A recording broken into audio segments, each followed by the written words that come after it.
හැලම ගත්තෙන් යාළුවනේ කොහොමද? ඔන්න මං ඩුබයි වලට ආවා. අද හැන්දවේ 7 වෙනිදි ෂෝ එක පටන් ගන්නවා ආටිස්ට් ලයින් අප් එක ගොඩක්. ඉතින් මම ගත්තෙන් යාළුවෝ ඔක්කොම අල්ලෙන්න හොඳ හැපි එකක් ගමු සතුටු වෙමු. මේ අර මොකක්ද අර මේ මොකද්ද අර මට ඊයේ එන්න බැරි වුණේ. කිසිම ප්‍රශ්නයක් නෙවෙයි බොරු නිවුස් ගහලා තියෙන්නේ. මේ මං කායිකව රණ්ඩු කරන කෙනෙක් නෙවෙයි. මොකද ලංකාවේ කට්ටියට අපි ගොඩක් ආදරේනේ.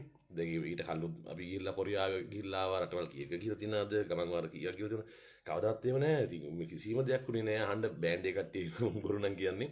මම ගිහිල්ලා වාඩි වුණා. ඉතින් මේ වඩලා නිදා ගන්නකොට මම නැගිට්ටුවා නැගිටලා බෝඩින් පාස් කරන් ගියා. ඊට පස්සේ තමයි කිව්වේ මේ ඊට යන්න කියලා. ඉතින් මං කිසිම කෑගිල්ලක්වත් නැහැ. මට මං කො බහින්නද රයිට් බහින්නම් කිව්වා ආවා. ඊට පස්සේ මං කිව්වා මේ මොකද හෑන්ඩ් කප් දාන්න එපා කියලා මට. මොකද මම අධිකාරියෙක් නෙවෙයිනේ.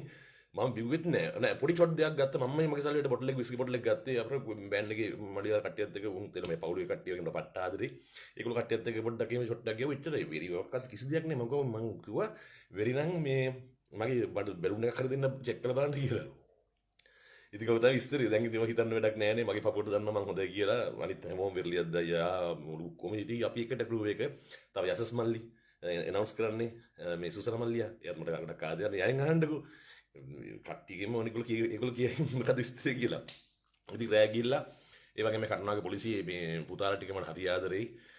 පරේ මම හොටෙල් එකක් බුක් කරලා සුදුහාමිනියමයි බබාවයි අම්මවයි හිටගෙනලා කට්ටියත් එක්ක එන්ජොයි කරලා මේ රෑ නිදාගෙන උදේ තමයි ෆ්ලයි ඩුබයි එකකින් ආයි ඩුබයි වලට ආවේ.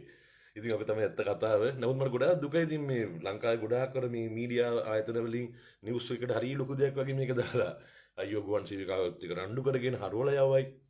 අපි එහෙම මොඩියවද ගුවන් සේවිකාවත් එක්ක රණ්ඩු කරගෙන අනිත් එක අපි ලංකාවේ යාලා ඉන්න එක මම කොයිතරම් එක්ස්පෙක්ට් කරනවද ඒගොල්ලන්ට යනලා ඉඳන්ම මම හලෝ මැඩම් හලෝ සර් කියලා කොයිතරම් එක්ස්පෙක්ට් කරාද දැන් ඉතින් ගණන් ගන්න දෙයක් නේ මොනවා කරන්නද නේද එහෙනම් බුදු සරණයි ආදරය අහස වගේ ආදරය අම්මට වගේ ඩුබායි නමක රත්තරන් පැටව ටික ඔක්කොම අල්ලලා එන්න හොඳ ෆන් එකක් ගමු එහෙනම් හැන්දලා හම්බෙමු දැන් ආව විතරයි පොස්ට් එකක් දාගන්න බුදු සරණයි බයි